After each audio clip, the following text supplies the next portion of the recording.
Okay guys, we have a issue here to save your money is amazing tips. So how to fix this problem? A broken piece since 2015. Okay, my neighbors we pulled it because it's freezing or frozen. That time it's winter, so this is only my issue problem. No available stock for this for the track march, so I need to fix this permanently or temporary. How to fix this without pulling a broken door handle. Okay, let's do this.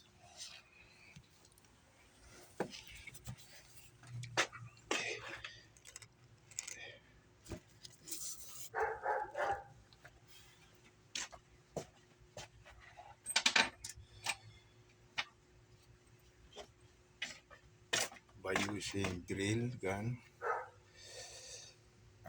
6 inch 6 Robinson bit and one screw Robinson hole and one bit for drilling. Okay, that's a tip for now.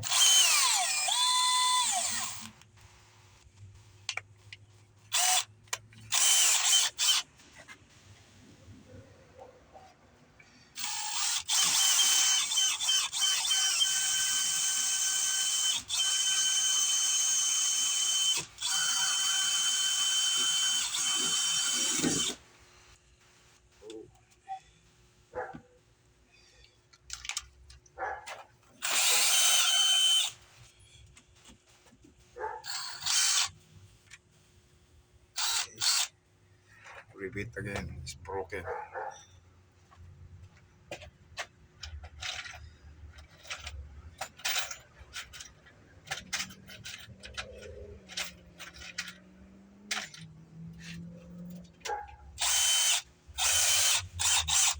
See, repeat again.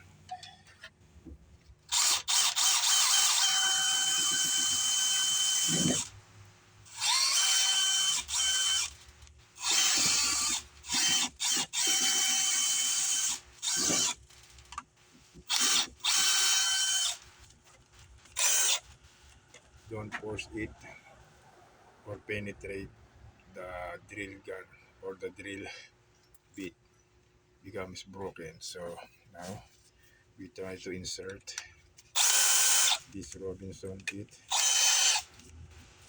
6 size to the flathead.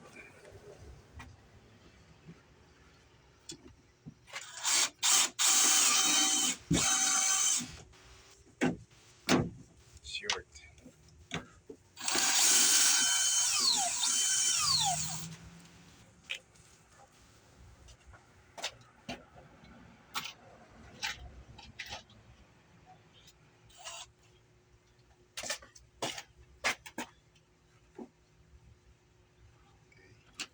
We change a little bit longer.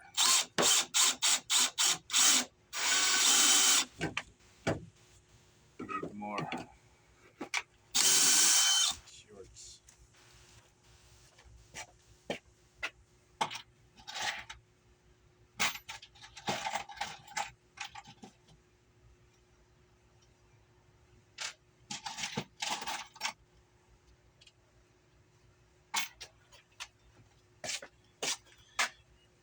If you are shorts flathead, you can use the screws by 1 inch.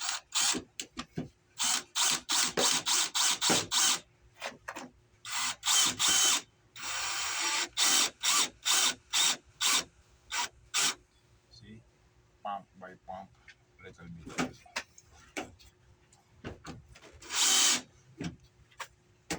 See, now it's good. It's tight by screws. You need the 1 inch or 1.5.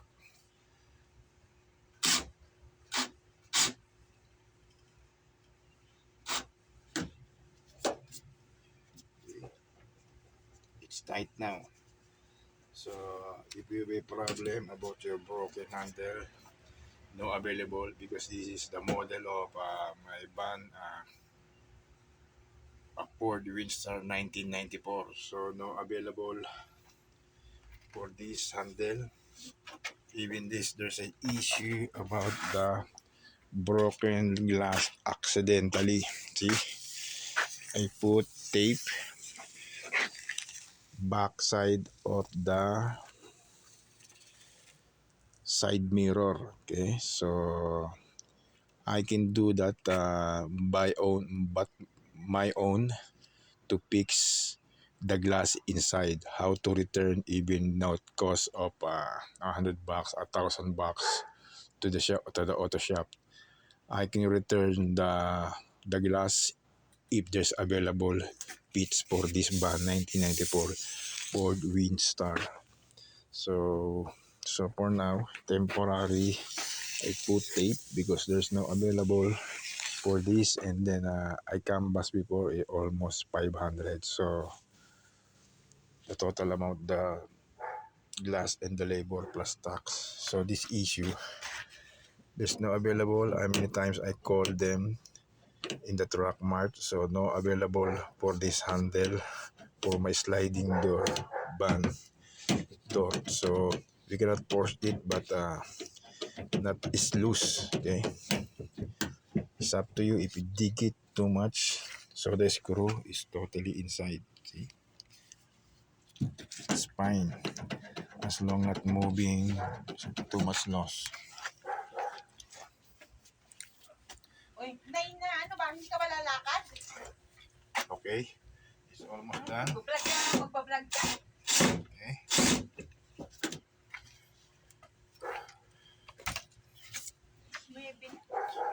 Okay guys, that's it for now. So for upcoming move for upcoming vlogs and videos, tips, amazing tips, just click the button and click the notification bell and subscribe. That's all, my guys. See you again tomorrow. Bye.